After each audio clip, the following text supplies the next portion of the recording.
Jadi pada waktu Pratikno jadi rektor, Iya.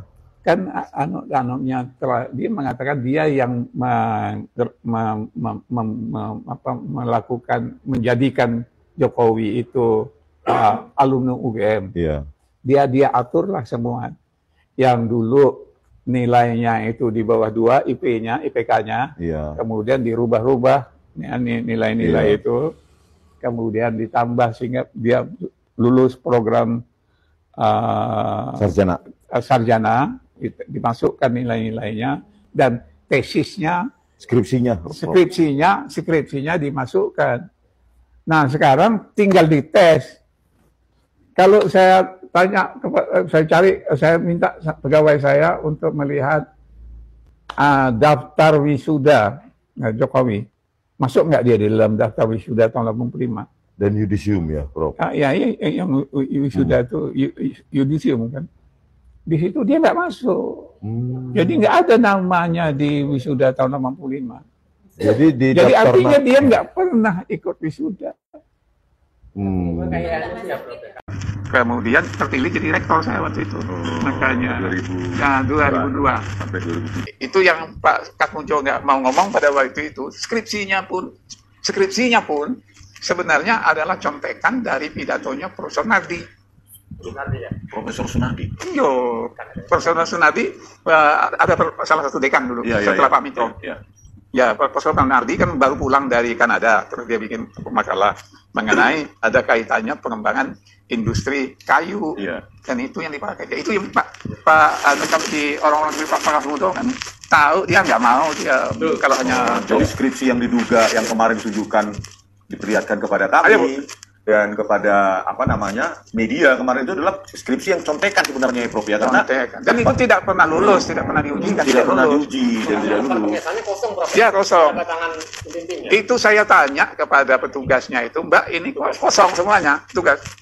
Ya Pak, sebenarnya itu memang nggak diuji. Oh, jadi dan nggak ada nilainya. Jadi skripsi tersebut tidak diuji. Nggak diuji. Dan makanya nggak ada tanggal kan? Iya, nggak ada tanggal, tidak ada tanda tangan dosen penguji ya. Nah, itu jadinya itu dia. Jadi kalau dia mengatakan saya punya ijazah asli, ya kalau BA betul lah. Oh, kalau BSc. Kalau BSc. Tapi kalau yang ijazah skripsi, sarjana, nggak punya dia sarjana. Jadi itu kejahatan besar itu. Jadi bukan, dia kan selalu mengenalkan bahwa ijazah yang dibawa-bawa oleh dia itu kan bukan ijazah, bukan foto dia. Iya. Itu bukan foto dia. Itu penipuan besar-besaran itu.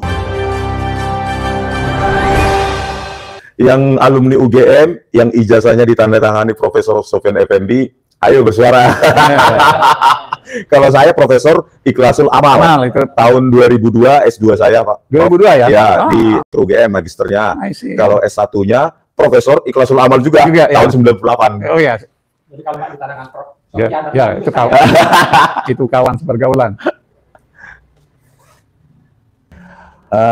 Pemirsa sekalian, ya, saya Rismond Janipar, sangat berbahagia sekali pada pagi hari ini kita bertemu dengan Profesor Sofyan Effendi, ya, Rektor UGM tahun 2002 sampai 2007, ya, selama 5 tahun. Jadi rekan-rekan sesama alumni UGM, terutama yang ijazahnya ditandatangani Profesor Sofyan Effendi, kalau berkunjung ke Jogja, ya jangan lupa, ya, kita supaya mendoakan Profesor Sofyan Effendi selalu sehat, memberikan pemikiran-pemikirannya kepada Indonesia ke depan terkait dengan demokrasi kita di Indonesia ini. Oke, supaya tidak panjang lebar, ini Profesor Sofyan Effendi sudah pasti banyak yang mengenal ya.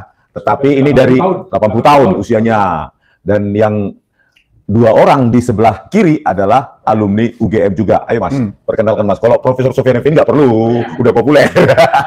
Perkenalkan, nama saya Muhammad Umin, saya aslinya Palembang. Saya merantau dari Palembang ke Jogja ini ingin mendapatkan ilmu, bukan ilmu, tapi kemudian kebenaran yang hakiki.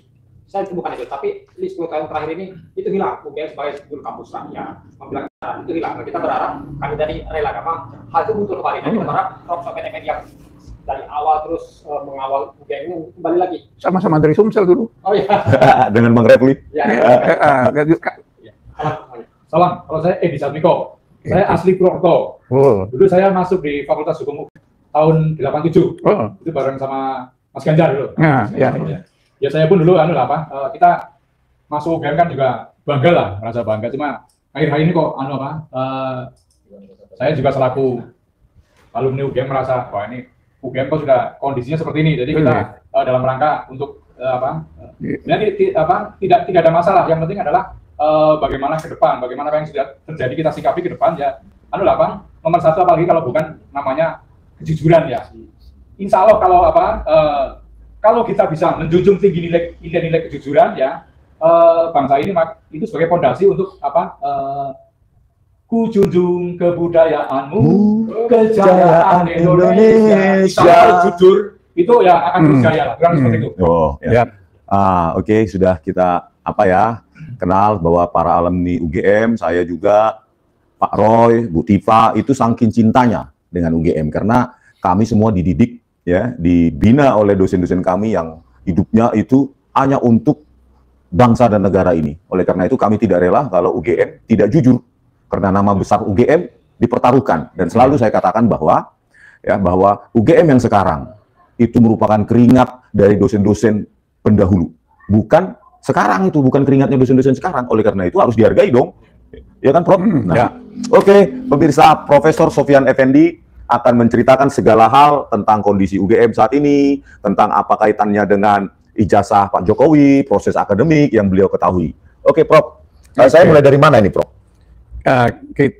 Saya mau mulai dari UGM ini kan sudah menyatakan bahwa dia adalah jati dirinya Pancasila. Iya. Nah, beberapa tahun yang lalu kita adakan seminar di Balairum untuk membahas tentang bagaimana implementasi dari jati diri Pancasila itu di UGM. Saya kebetulan diminta bicara dan saya mengatakan kalau menurut penilaian saya, seperti saya uraikan nanti, ada masalah.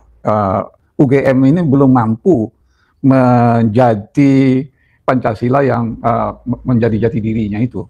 Kita menyatakan pada tahun 59, pada waktu Bung Karno hadir pada ulang tahun Dies Natalis yang ke-10, tanggal 19 Desember 1959, waktu itu beliau datang untuk menyerahkan gedung induk itu. Gedung pusat.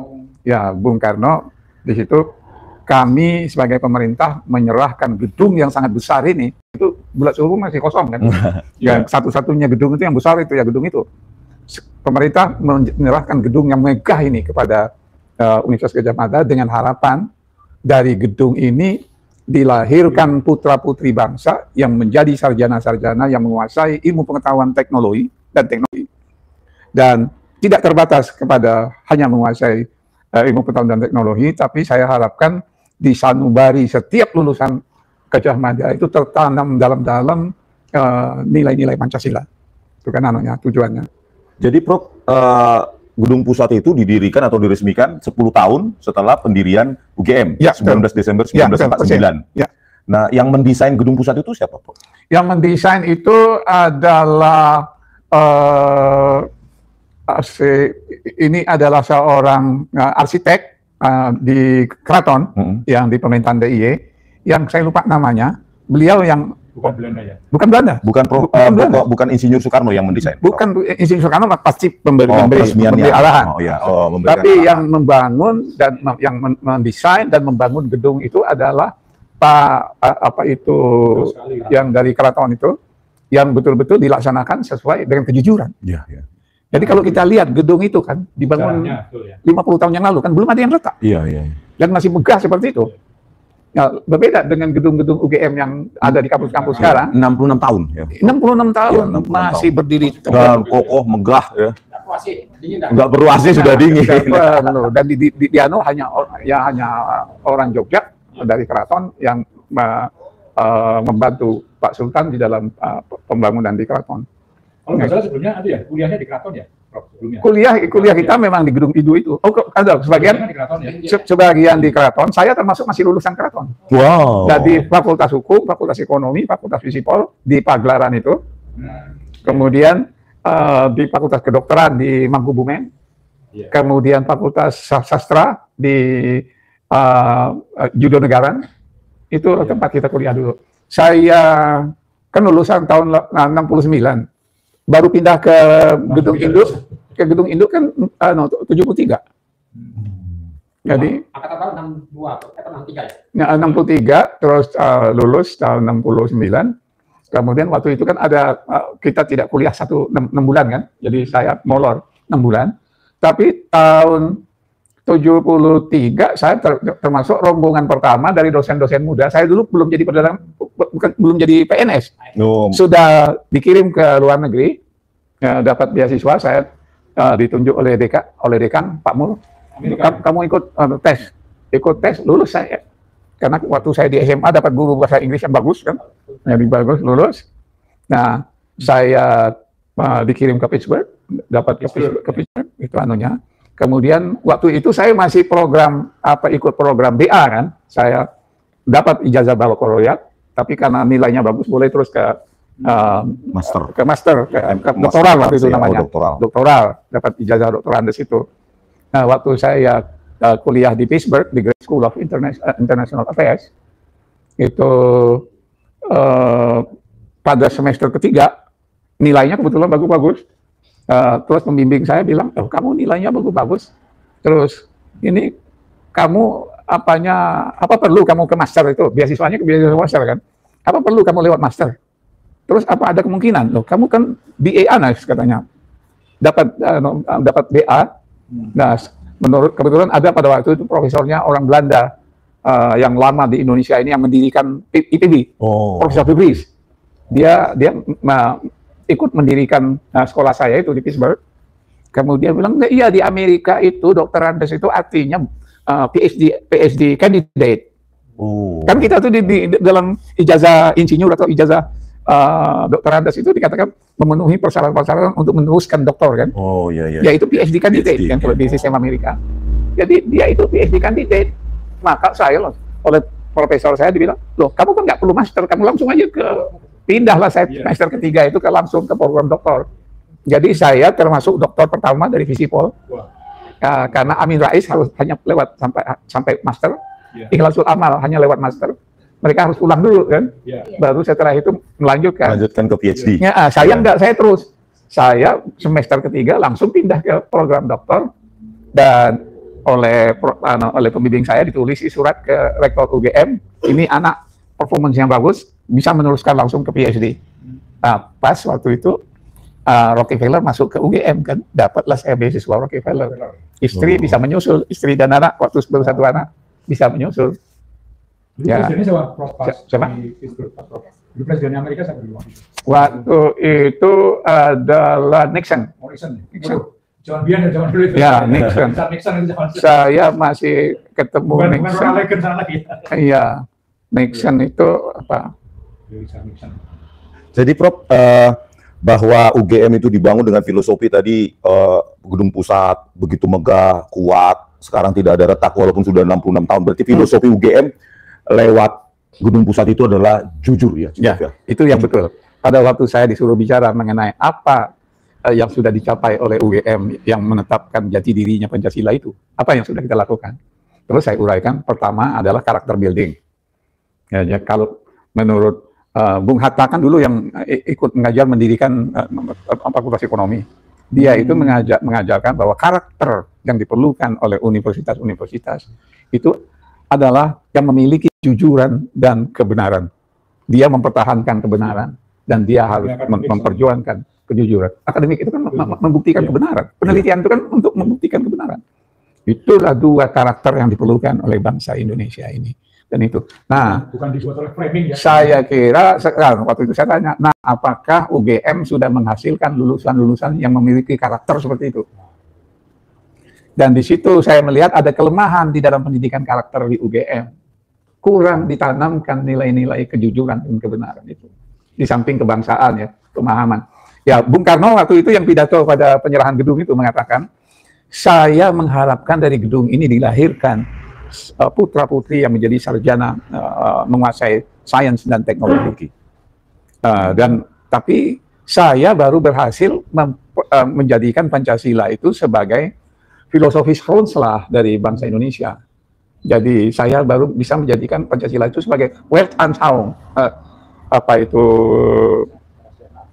ya pandangan hidup bangsa Indonesia.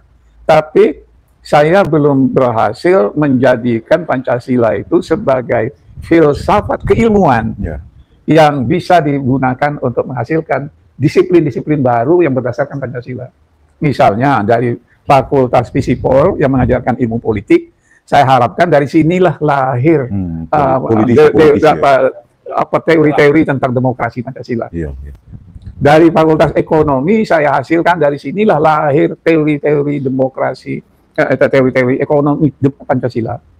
Dan dari hukum juga begitu, yang hukum-hukum berdasarkan nilai-nilai Pancasila. Dan kalau dalam ilmu sosial itu kanunya yang menanamkan nilai-nilai Pancasila itu. Tetapi dalam ilmu eksakta lain, dia bagaimana menanamkan nilai-nilai Pancasila itu di dalam itu action dari aksiologi. Aksiologinya bagaimana kalau kamu menjadi engineer, ya bagaimana yang engineer yang berdasarkan itu kerakyatan misalnya. Kalau kamu ini ekonomi, ya harus ekonomi yang berkeadilan sosial.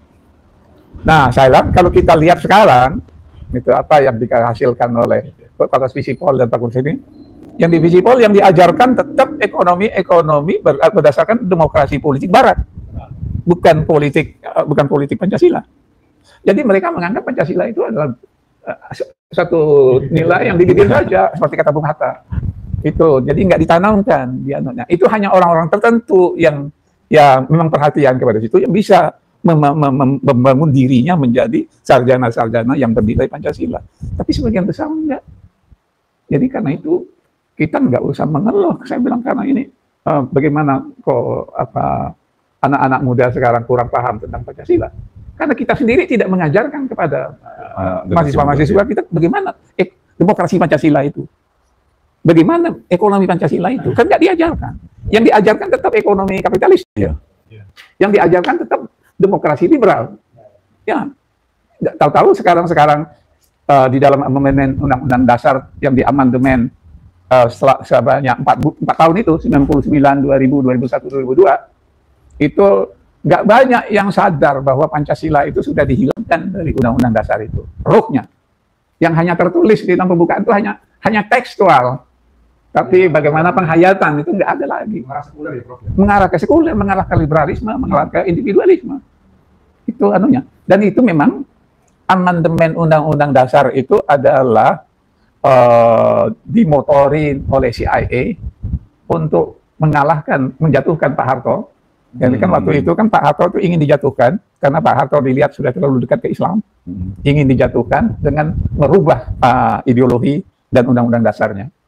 Dan itu celakanya saya bilang 600 orang anggota MPR itu kok mau-maunya itu undang-undang dasar kita yang tanpa Pancasila, undang-undang dasar kita yang tidak lagi mengandung itu keadilan sosial. Itu sudah nggak ada lagi. Kalau kembali ke UGM, kok sekarang UGM itu apa? Sekali jadi apa? Stempelnya kekuasaan itu. Juga kita datangkan ya, nah itu menyangkut kepada tadi ada soal ijazah ini. Itu kan memang tidak ada kejujuran. Itu. Sedang berkomunikasi, Prof, dengan pengurus UGM sekarang, Prof, pejabatnya. Ini susahnya di kalangan dunia akademik nih. Iya. Ya, mereka yang berkuasa nggak perlu lagi, merasa nggak perlu lagi. Kita ini nggak pernah lagi diajak kan. Nggak usahlah di tingkat universitas, di tingkat fakultas aja nggak pernah. Di tingkat jurusan aja nggak pernah. Dilibatkan dalam penyusunan kurikulum baru misalnya. Iya. Ya, kan dalam perjalanan hidup saya ini bolak-balik antara universitas dengan di birokrasi. Iya, birokrasi. Jadi saya mulai di birokrasi itu yang melihat pertama kali Pak Habibie. Dia perlu seorang ahli, seorang pembantu dia yang membantu dia di dalam pengembangan iptek. Ya. Nah, terus saya ditelepon. Datanglah saya ke sana. Pak, saya bilang saya ini kan orang sosial, nggak ngerti apa-apa tentang teknologi. Terus dia jawab, kamu itu kan ahli kebijakan publik. Itu yang saya perlukan. Bagaimana membuat kebijakan publik dari tentang sains dan teknologi. Tentang sains dan teknologinya saya drill kamu supaya kamu paham sains dan teknologi. Tapi ilmumu itu yang saya perlukan. Dan saya selalu untuk bidang itu saya selalu memilih orang-orang UGM. Saya ini lulusan ITB, tapi pikiran saya lebih dekat dengan orang-orang UGM. Dia bilang begitu. masalah sosial itu kan, kebijakan publik itu masalah sosial. Nah itu jadilah saya deputy menteri sek bidang perumusan kebijakan teknologi tech. Kemudian setelah itu dia naik jadi wakil presiden kan. Ya. Saya perlu kamu nanti, kamu ikut saya ya. Pindahlah saya ke kantor Wapres. Oh, ya, dia itu Wapres terpendek kan di Indonesia hanya 4 bulan. Ya, terus rekornya hanya 4 bulan. Dia tahu-tahu ditelepon oleh Pak Harto malam-malam tanggal 19 malam. Ruth, kamu menggantikan saya ya karena saya akan mundur. Tanggal 21 kan dia mundur. Ya. Saya akan mundur. Ya, saya akan mundur. Kamu yang nanti nah, ikutlah saya ke kantor Wapres kan di situ ya. Nah, setelah itu di dalam di Wapres itu kan harus ikut semua acara-acara presiden. Ya, saya ikut pada acara pelantikan 12 orang duta besar baru. Ya. Saya ikut. Terus waktu salaman dengan presiden, dia bilang, kita minggir ya nanti, kamu jangan pergi dulu. Kita minggir. Nah, setelah itu selesai, diajaknya minggir. Pian, saya mau memberi kamu tugas baru. Tugas apa Pak? Yang ini aja sudah. Tugas yang lebih penting katanya. Saya bilang ini sekarang aja sudah penting. Enggak sembarang orang yang bisa masuk kantor presiden saban hari. Ya, kamu harus reform itu Indonesian Public Service. Kamu jadi kepala BAKN. Oh, ya, jadi BAKN tadi ada yang telepon tadi dari itu tadi orang BAKN. Ingat ya, karena saya itu disuruh mereform BAKN. Kamu jadikan PNS kita itu PNS yang secara demokratis lebih terbuka, lebih demokratis, kemudian memahami ekonomi yang semakin terbuka dan berjiwa berani membuat keputusan. Nah itu jadilah. Nah saya lihat BKN waktu itu namanya Badan Administrasi Kepegawaian Negara BAKN. Saya bilang enggak, ini yang enggak ada itu, kita itu bukan administrasi kepegawaian. Kita itu perlu menjadikan BKN ini sebagai planning office of the government. Itu. Jadi saya copotlah BK-nya, namanya menjadi BKN. A-nya saya copot. Karena itu hanya seperti menjadikan budaya orang BAKN itu sebagai tata usaha aja, mencatat jumlah pegawai yang masuk, mencatat yang mutasi, itu. Nah saya rombak itu kan. Tapi baru baru 3 bulan saya di sana, ganti pemerintahan kan. Iya. Yang menjadi presiden adalah Pak Gus Dur. Gus Dur menganggap saya ini kurang Nahdien. Nah, Sofyan itu bukan Nahdien. Digantilah dengan orang Nahdien. Akhirnya saya pulang ke UGM. Pulang ke UGM dan Pak Habibie pun waktu itu sudah berhenti jadi presiden kan. Kemudian terpilih jadi rektor saya waktu itu. Oh, makanya 2002 sampai 2007 ya, Prof. Ya. Nah, Prof, gini Prof. Ini masuk ke inti aja, Prof ya. Ya. Nah, sudah ditunggu pemirsa ini pasti nih, ya kan? Masalah dugaan ijazah palsu ini, Prof, dari Joko Widodo. Ya. Apakah yang Prof ketahui tentang itu atau dari sumber-sumber dari teman-teman yang pernah ada di UGM gitu, Prof? Ya, saya ngomong. Ini intinya nih, Prof. Ya, saya banyak ngomong dengan teman-teman seangkatan Jokowi, atau sedikit Jokowi yang menjadi guru besar di kehutanan. Kehutanan, ya. Ya, kehutanan. Banyak dia bercerita yang mereka tidak berani di sana. Karena ya berarti yang itu yang saya dengar. Jadi Jokowi itu kan masuk pada waktu dia lulus SMPP di Solo. Yang menjadi SMA 6 tahun. SMA 6-nya tahun 85 baru jadi SMA 6. Iya, SMPP 40. SMPP, jadi dia itu ada sedikit masalah. Pada waktu itu kan masih SMPP kok bisa masuk UGM. Itu ada masalah di sana. Kontroversi. Menurut kawan-kawan dari SMPP yang dari Kupang misalnya, kan yang tahu itu. Iya. Oh, itu sebenarnya Jokowi itu kok bisa masuk jadi dekan. Makanya itu ada masalah di situ. Kemudian pada waktu tahun 8, dia tahun 82 dia masuk, 80 ya? 80. Kalau belum masuk itu ada 2 orang yang masih bersaudara yang masuk ke Kehutanan. Itu satu Rudi Mulyono. Hari Mulyono. Oh, iya. Kemudian Joko Widodo. Iya.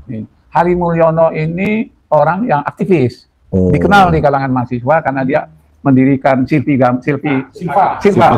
Gama yang pendaki gunung segala macam. Jadi dia orangnya memang ganteng, dia perform dan juga secara akademis dia perform. Jadi dia itu tahun 85 lulus.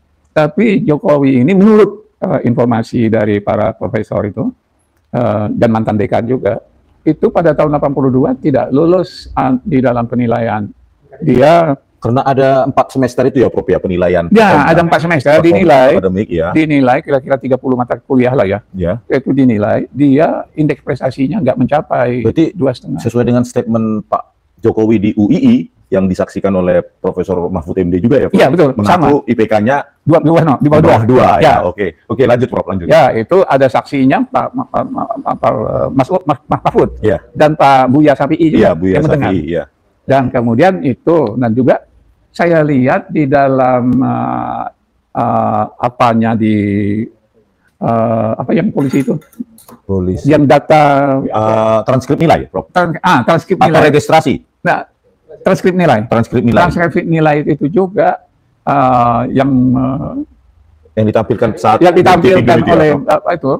Dia kan hanya apa itu IPK-nya yang menurut IPK-nya itu nggak sampai 2 kan. Ya itu, dan karena itu dia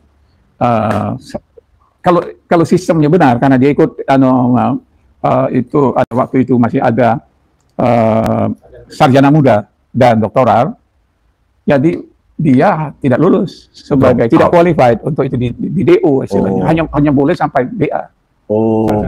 BSC. BSC lah. BSC ya. Jadi keterangan itu Prof dapatkan dari profesor-profesor atau yang ada di Fakultas Pertanian UGM. Sumber yang valid. Jadi 2 tahun pertama tidak perform. Ya itu kalau yang saya dengar interview dengan Pak Kasmojo itu kan itu yang dia maksudkan Pak Kasmojo. Pak Kasmojo itu akademisi yang paling jujur itu. Dia omongkan apa yang dirasakan. Dia nggak bohong-bohong. Jokowi itu bukan bimbingan saya. Jadi dia bilang kalau saya tahu memang Jokowi itu adalah mahasiswa kami. Mahasiswa fakultas itu sama tadi kan. Tapi kapan lulusnya saya nggak tahu. Apa skripsinya saya nggak pernah lihat. Jadi dia nggak tahu. Oh ini Prof, supaya lebih jelas karena saya masih bingung juga. Jadi 2 tahun pertama dari nilai dari Pak Jokowi itu dipandang tidak mencukupi untuk terus melanjutkan ke sarjana ya Prof ya. Jadi berhenti di sarjana muda.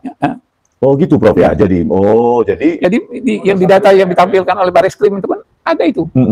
Ya, tapi dia dan dia waktu itu milih sarjana muda kan. Oh iya. Dari pendaftaran awal, registrasi awal tahun akademi 1980 81 kan dia lingkari itu sarjana muda. Terus tahun akademi berikutnya 8182 dia lingkari juga sarjana muda gitu ya Prof. Jadi 2 tahun. Jadi sebenarnya kalau dilingkari sarjana muda pun kalau IPK-nya memenuhi bisa langsung ke sarjana. Iya dong, yang betul. Itu terus kan.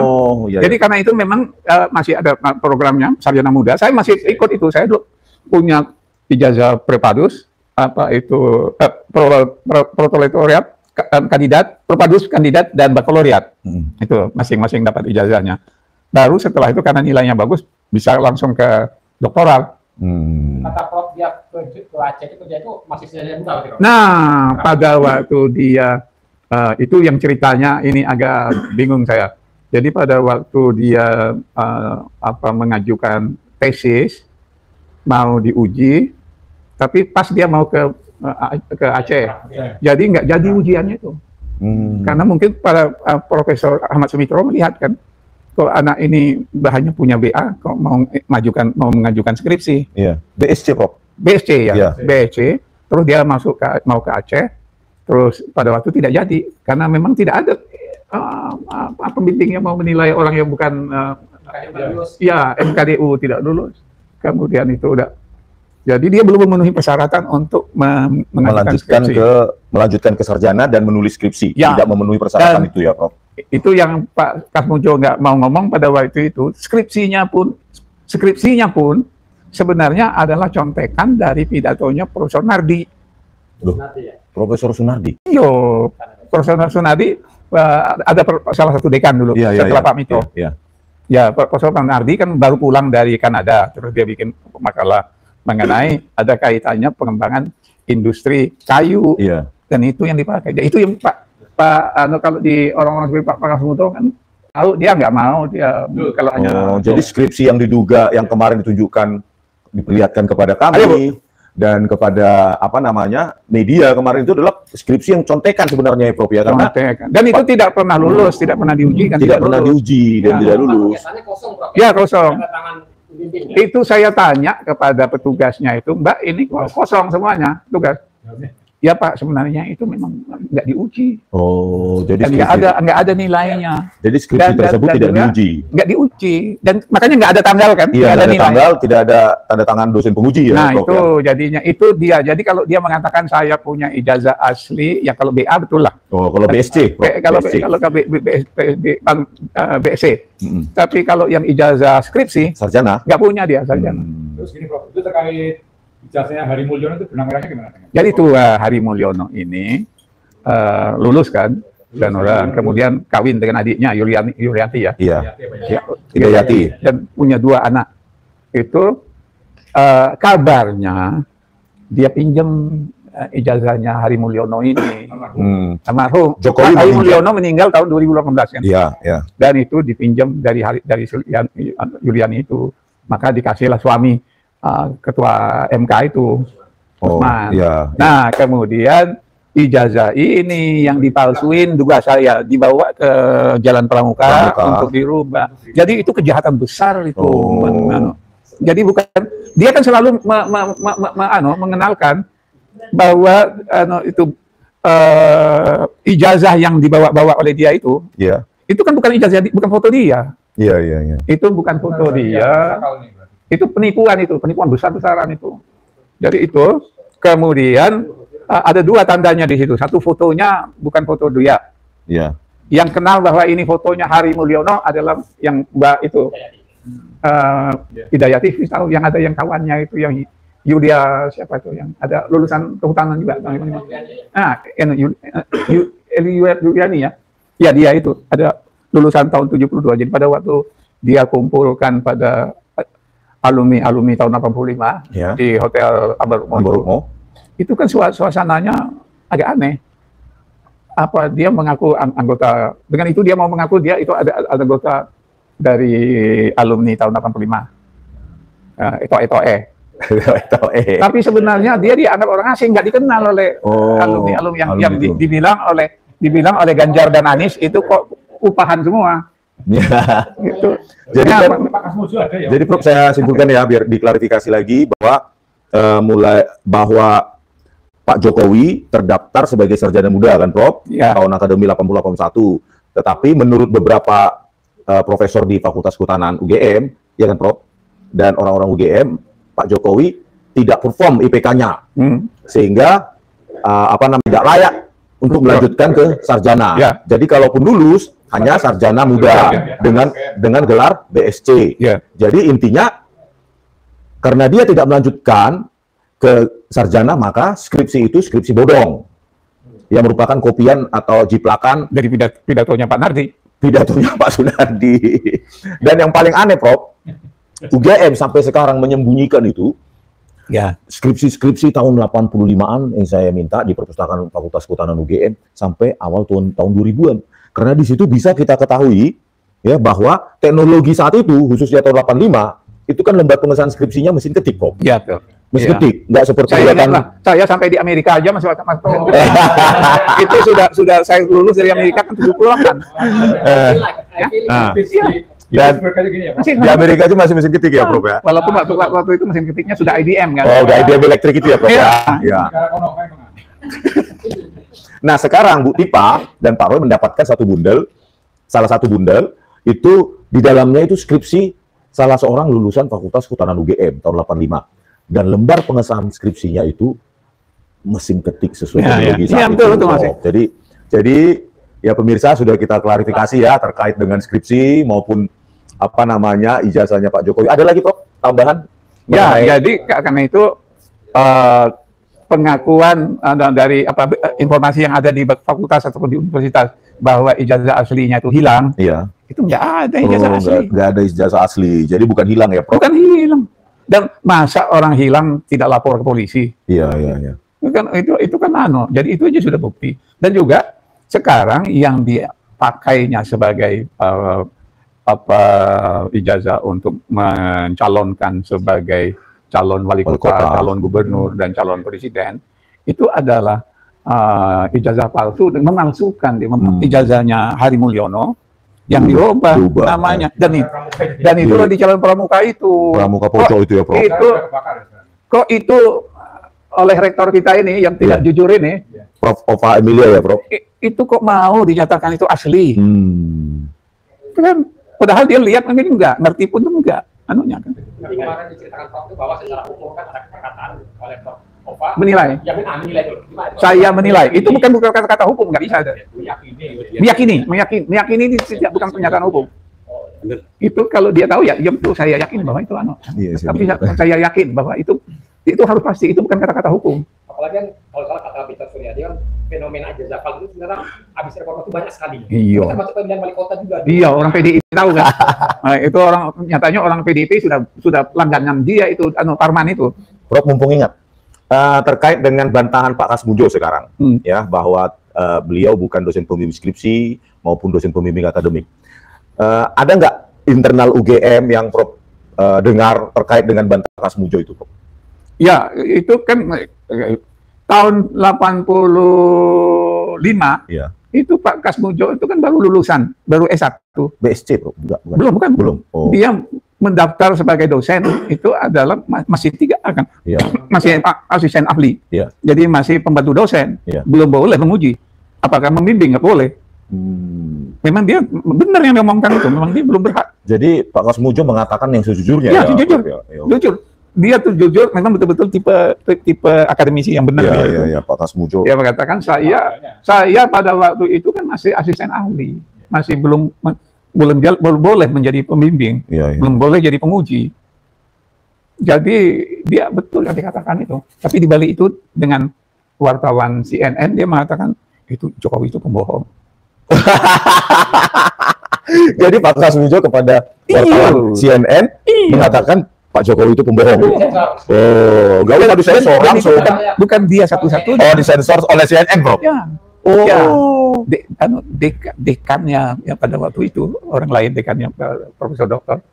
Ya, saya tanya, "Gimana Pak Sofyan itu memang bakatnya jadi pembohong." Dengan bisik-bisik dia. Oh. Terus ini Prof, satu pertanyaan jadi gini, fenomena apa yang terjadi ya.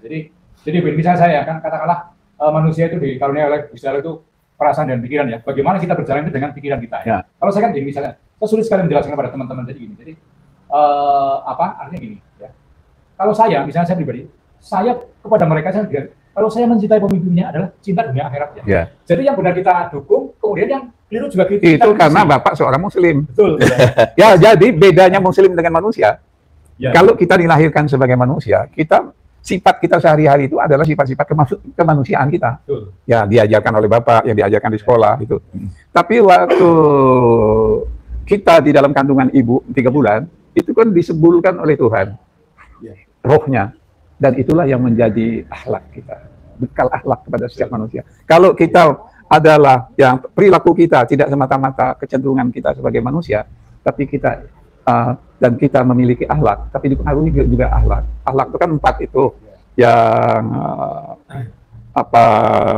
yang amanah, kemudian yang tabligh, yang fatonah, yang sidik.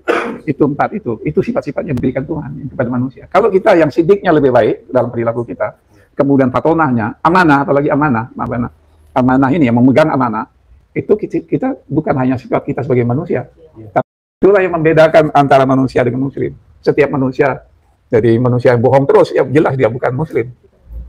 Prof, kemarin saya ada mendengar ada seseorang di bagian internal UGM pada saat kunjungan saya. Sebenarnya internal UGM itu sudah paham kok, tahu bahwa ijazah Jokowi ini palsu, Prof. Cuma mereka takut. Betul itu ya, Prof. Jadi di internal UGM sendiri pun sudah beredar luas. Mantu saya ini kan pegawai UGM. Oh ya. Jadi saya tanya, apa omongan kalian yang di bawah-bawah itu? Iya. Kami semuanya ngomong tahu bahwa itu bohong. tapi nggak berani ngomong. Oh, jadi bahwa ijazah Jokowi palsu. Betul, jadi yang katakan itu betul. Iya. Kalau muara siapa kok? Boleh kok. Sehingga terjadi kebohongan juga nih. Kalau ya, itu itu kan ketua MWA-nya. Oh. Ketua MWA itu adalah aktornya semua apa yang dilakukan Jokowi. Termasuklah yang mengatur-ngatur UGM itu. Nah, yang memilih Opa itu sebagai rektor kan dia, ketua MWA. Jadi nggak berani berkutik yang namanya. Jadi Profesor Opa Emilia ini ketika pemilihan rektor di Senat UGM ya Prof ya, itu kan kalah suara ya Prof? Kalah suara, dan juga pada waktu dia terpilih jadi dekan yang kedua kali kan nggak kepilih dia sebagai dekan. Oh, jadi yang memilih Profesor Opa Emilia ini adalah Pratikno. Ketua MWA. Oh, ketua WMA.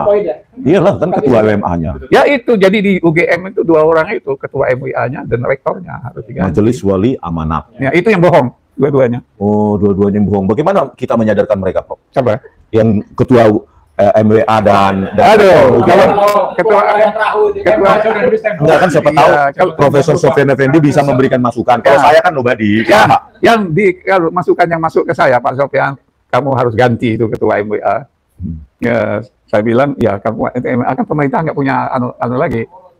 Ya, yang berkuasa ya yang MWA itu yang berkuasa yang sangat berpengaruh itu kan Pak Sultan. Pak Sultan kan anggota MWA, dia sangat berpengaruh. Kalau nanti saya cari siapa yang dekat dengan Pak Sultan, itu harus dibisikin Pak Sultan. Oh. Mungkin beliau sudah dengar sih, tapi nggak berani ngomong-ngomong kan. Dikira menuduh nanti. Yang tadi sedikit problem sama saya penjelasan Rob tentang fenomena masyarakat kan gini. Saya bilang gini, kalau saya bilang ke teman-teman itu yang jadi saya kalau mencintai pemimpin dunia akhirat, jadi yang bagus didukung juga yang keliru disingkirkan. Itu masih dibela sama masyarakat, sebabnya kenapa? Iya, ya karena karena Jokowi kan masih besar pengaruhnya. Ini Prabowo aja nggak berani menganunya. Prabowo sudah jadi presiden Pak, nggak berani. Makanya Prabowo itu harus digertak juga oleh PN itu ya yang senior yang menggertaknya Pak Tri, kepala KSAL, KSAD, KSAU. Saya mau klarifikasi, pada waktu memang seandainya Jokowi misalnya sudah berputar 85 itu, dia kan sebenarnya siapa? Atau Pak Sunardi atau Pak Ahmad Smith. Selama ini kan dia mau kan ada ini ya ada perdebatan. Kok kan mengikuti perdebatan kok lagi moncernya dulu. Iya, waktu itu Pak 2085 ya. 2055. Saya lupa itu anunya. Dekannya tapi Pak Nardi mungkin anunya. Kan Pak Nardi oleh UGM kan diganti itunya. Pak Sumitro, Prof. Di website ketika diumumkan meninggalnya Profesor Sumitro, Profesor Dr. Insinyur Ahmad Sumitro. Nah, itu diubah UGM bahwa di situ kan dikatakan berturut-turut itu dan termasuk tahun 1985 itu dekan Fakultas Kehutanan UGM kan Profesor Ahmad Sumitro. Pakai U ya, Prof ya, bukan pakai SOE gitu. Tapi diralat 13 tahun kemudian setelah ribut-ribut Pak Bambang Tri ya menggugat ini lagi gitu Prof. Dan ada sebuah buku ya tulisannya Profesor Ahmad Sumitro, beliau mengatakan juga tahun 85, 84 sampai 86 beliau lah dekannya begitu. Nah, ini kan bertentangan dengan lembar yang ada di lembar pengesahan skripsi Joko Widodo yang ada di UGM itu, Prof. Bahwa di situ dekan yang menandatangani adalah Profesor Sunardi. Itu kan itu yang lembaran itu kan mungkin colongan dari tempat lain juga di Sumitro jadi dekan. Nah, jadi lembaran orang lain. Iya, Prof.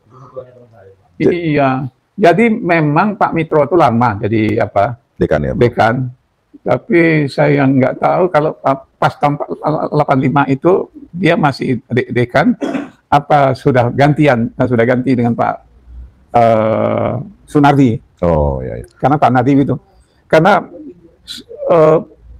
Pak Nardi kan dihilangkan untuk supaya menyocokkan dengan lembaran ujian itu.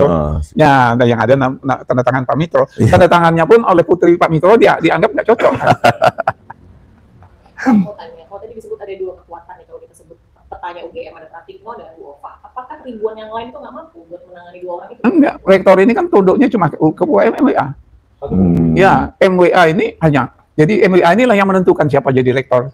Berapa anggaran satu jadi kuat sekali tuh. Kuat sekali ya, Prof. Lebih kuat dari Mendikbud. Ya. Apa menteri? Ya. Menteri lebih. Kalau menteri cuma 35%. 35%. Yang 65% kan MWA. Oh. Kalau Baikuni itu apa? Baikuni itu ketua Dewan Rektor. Dewan Guru Besar. Maksudnya gini, Prof. Apakah tidak ada mekanisme di internal UGM sehingga dosen-dosen UGM yang sudah profesor, doktor, mahasiswa maupun staf, ya, itu untuk bersuara menekan rektor UGM, Profesor Bapak Emil agar jujur? Saya ini sudah selalu kontak dengan dekan-dekan yang tahun-tahun 2004 itu. Ayo kalian pikirkan gimana caranya kita bersuara. Semuanya sadar bahwa ini salah kan? Ya. Kalau kita biarkan salah. Tapi kalau diajak membuat satu gerakan pada takut. Pada mikir. Sama? Kan sudah pensiun dong kalau dia. Iya, Prof. Iya, yang lain-lain. Kalau ini kan satu nggak didengar orang. Nggak, maksudnya membuat kelompok sebagai sebuah gerakan. Itu takut, Prof. Takutnya apa, Prof? Yang dosen-dosen yang sudah pensiun juga. Nggak mau mereka. Jadi pernah saya suratin rektor-rektor yang dahulu yang setelah saya ya. Iya.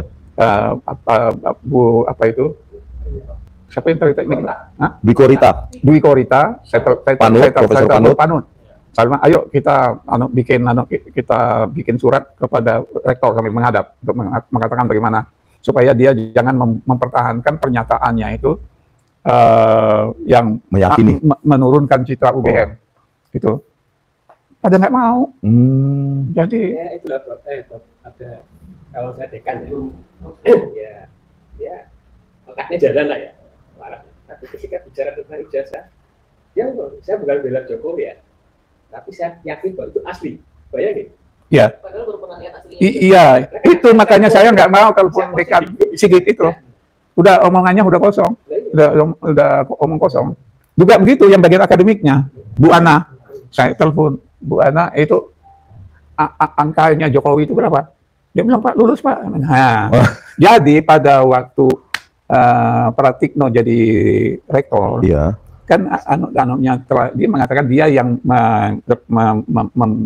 melakukan menjadikan Jokowi itu alumni UGM. Yeah. Dia aturlah semua.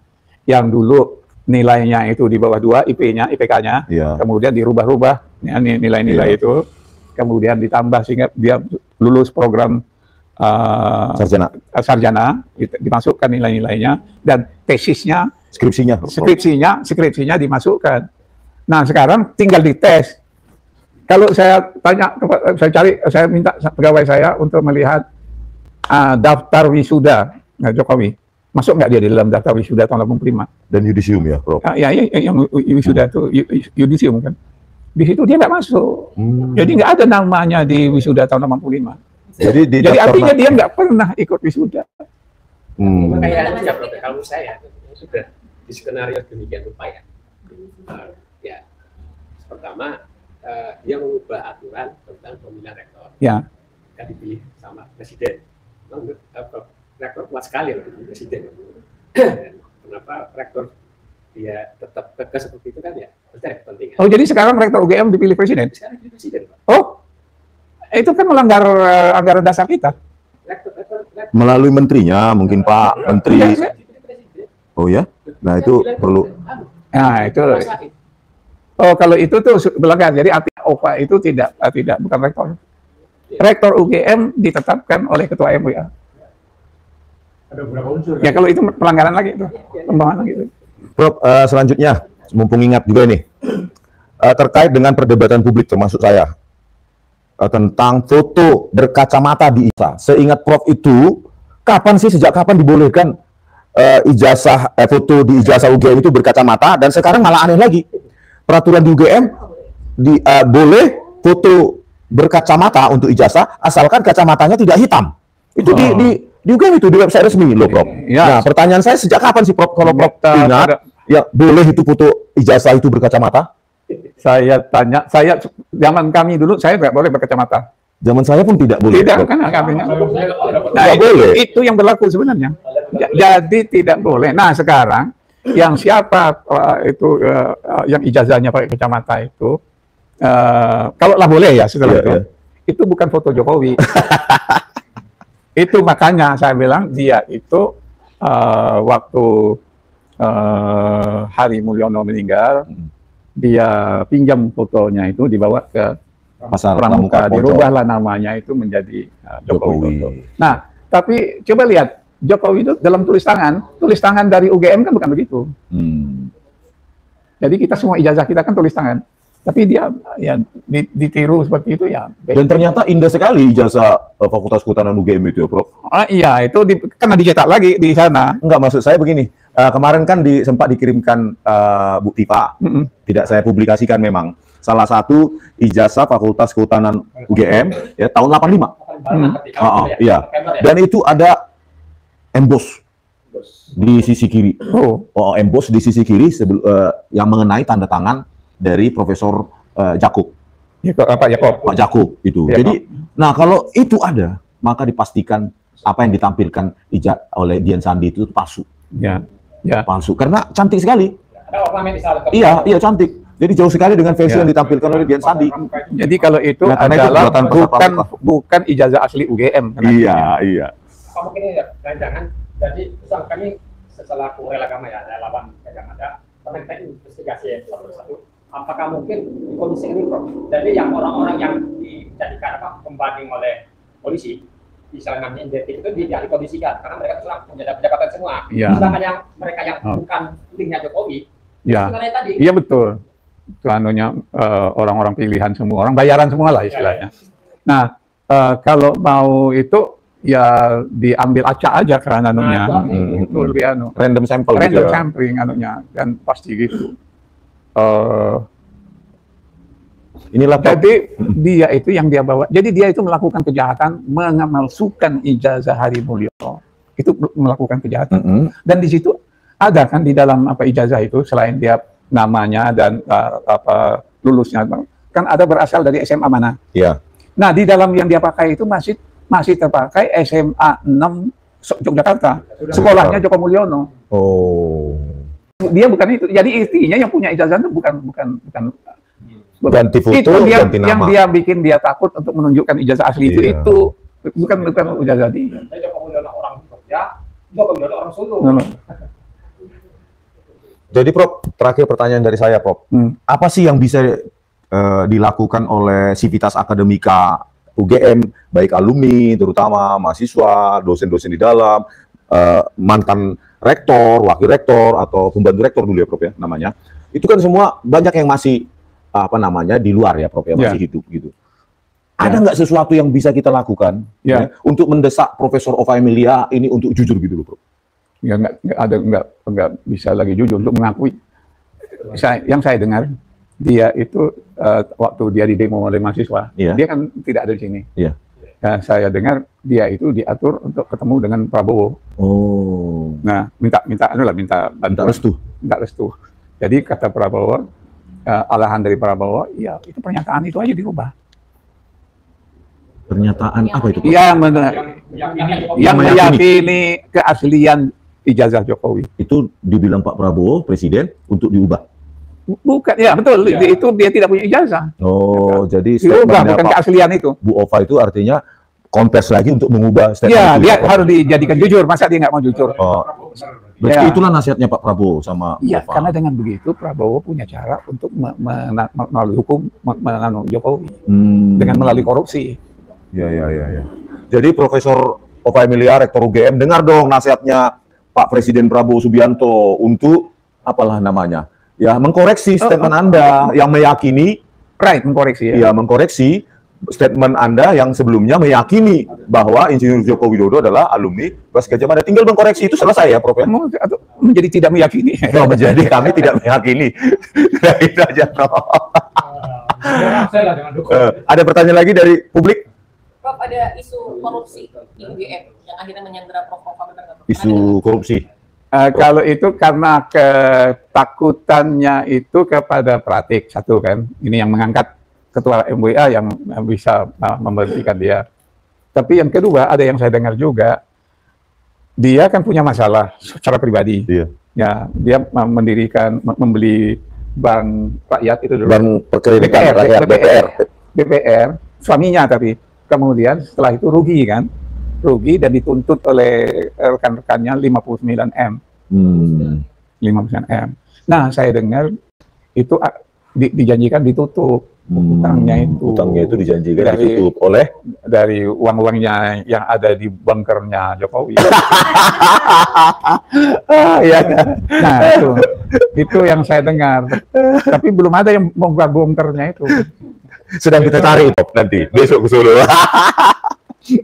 Oh gitu. Jadi aduh. Luar biasa nih, kita terima kasih kali ini Pak Prof. Jadi memang itu keengganan OVA itu sebagian yang saya dengar ya ada karena dia takut bukan orang yang mengangkat dia sebagai rektor itu. Apalagi yang sudah dirubah aturannya dilantik oleh presiden tadi kan, itu melanggar kan aturan. Saya dulu hanya dilantik oleh ketua MUI aku. Itulah PTBHMN itu intinya itu. Ada komentar ini dari pemirsa. Prof bersedia nggak untuk menjadi saksi nanti di persidangan? Jangan, aku sudah tua. Udah usianya juga. Belum tentu juga ada persidangan. Iya, belum tentu juga ada persidangan. Kalau polisinya benar ya, nggak usah persidangan. Nah, saya udah tua ini kalau dibentak-bentak oleh polisi 2017 nanti. Oh gitu ya Prof. Jadi pemirsa, begini dulu, sekian dulu bincang-bincang kami dengan Profesor Sofyan Effendi, Rektor UGM tahun 2002 sampai 2017. Kami berharap, sangat berharap demi nama baik ya, demi integritas UGM, Universitas Gadjah Mada yang semua ini kita cintai.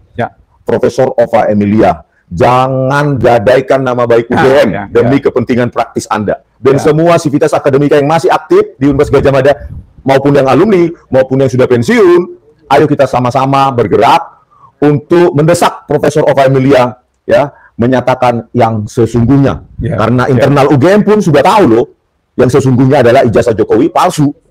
Begitu. Ayo kita suarakan, Rela Agama juga, Profesor Sofyan Effendi juga, kita bersuara dengan kapasitas kita masing-masing. Supaya UGM juga kembali ke jati diri. Ya, UGM kembali ke jati dirinya. Ya, karena pada saat pendirian Gedung Pusat UGM, tadi ya Pak ya, tahun 1959, itu dibangun dengan kerja keras dan kejujuran, makanya semegah ini tanpa ada kerusakan apapun.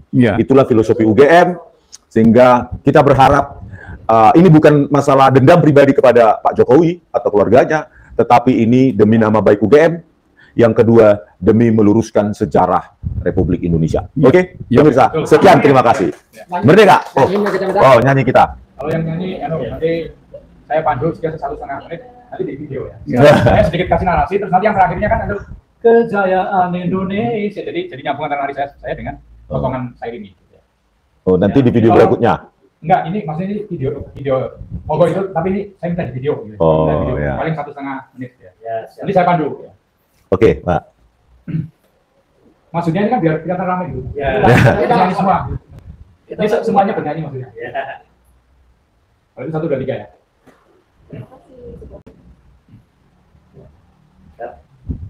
Satu, 2, 3 udah.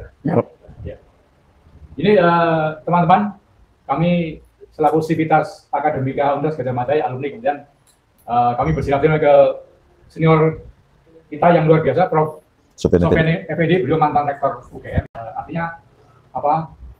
Kita nostalgia, ingat apa? Kita menyanyikan lagu Himne Gadjah Mada supaya bisa tersentuh. Mudah-mudahan juga dengan harapan UGM yang apa sekarang lagi dalam sorotan ini kembali kepada jati diri. Ya, oke, ya. Himne Gadjah Mada. Ya. 1, 2, 3. Bagi kami mahasiswa Gadjah Mada semua, ku berjanji memenuhi panggilan bangsaku di dalam Pancasilamu, jiwa seluruh nusaku, ku junjung kebudayaanmu, kejayaan Indonesia. Jadi begini, kalau bangsa kita itu menjunjung tinggi nilai-nilai kejujuran, maka secara otomatis akan menjadi fondasi bagi kejayaan Indonesia.